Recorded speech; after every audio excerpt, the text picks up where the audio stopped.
If you saw our 3-part video series of where we've been so far, you'll know that our trip to Hong Kong got off on quite a rocky start. This video is a more in-depth look at what actually happened. So, here's some footage of a very tired Cameron explaining our experience. So, we made it to Hong Kong. The trip so far has been So, we got on a plane. We took Hong Kong Express, and some lady just started spraying aerosol everywhere. And she got a mask on. No one else does. She sprayed the whole can. I'm talking about back and forth, the whole plane. So we can't even breathe in there. Doesn't make sense.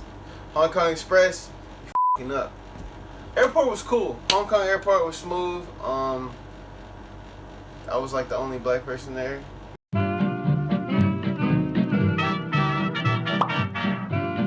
It's kind of strange. So when we finally did get our transfer, or whoever to come pick us up, she was late, but that's not the problem. That's not the issue, you know. It was like when she dropped us off, you know, she was like, "Oh, okay, building's right there. You good, right?" Not pointing in any specific direction. She just pointed and was like, "Okay, yeah, you're good." Took our bags, dropped us off, boom.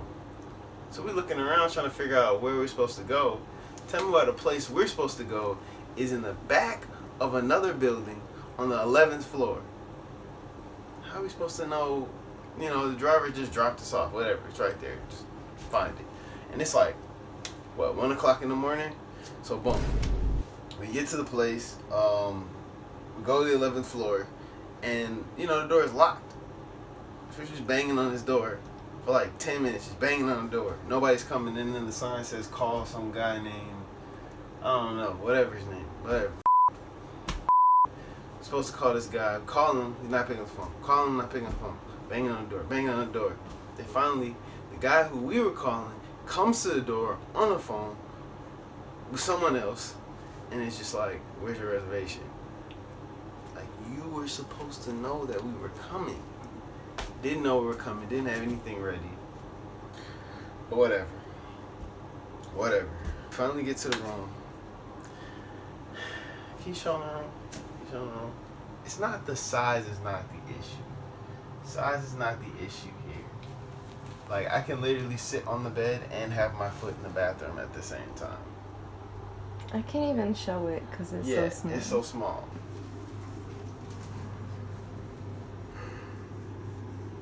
I'm at the door. Yeah. So, the problem is not the size of the room, it's the cleanliness. That's the issue here. So, you know, before, because we have a child, we have infants, so we can't just like be anywhere, you know, we gotta look out for bugs, whatever, you know, the case. So, we get in the room, and I'm just checking it out, you know, with the flashlight, looking around, make sure everything's clean. And, you know, from the external, like, it just looks okay. But you can tell, like, there's little things. Like, when you look under the bed, if I show you what's under the bed,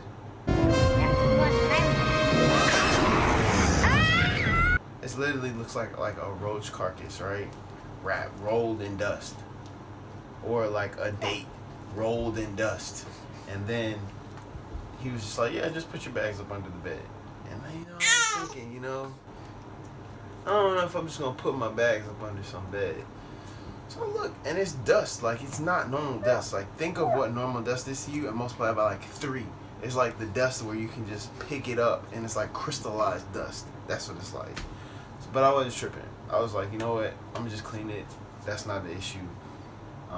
So here's where things get very strange.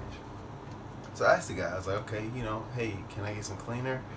He looks like he doesn't even know what the hell cleaner is. So then I'm like, no, I'm trying to clean the room. It needs to be clean. And he's like, okay.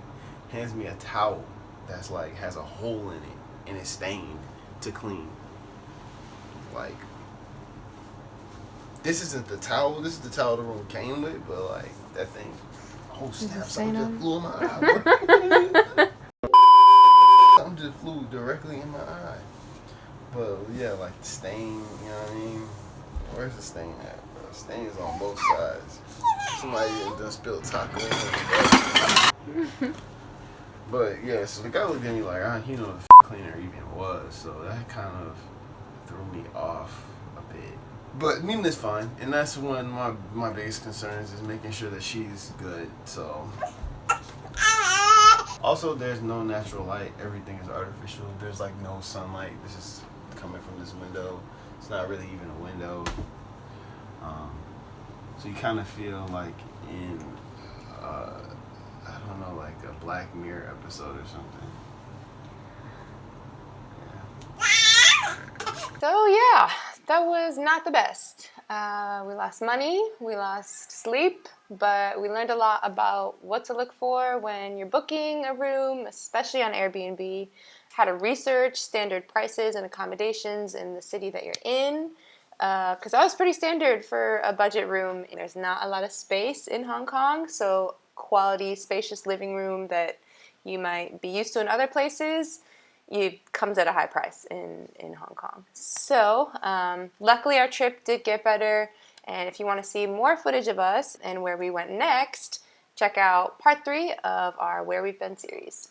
So I hope you enjoyed this video, and thanks for watching.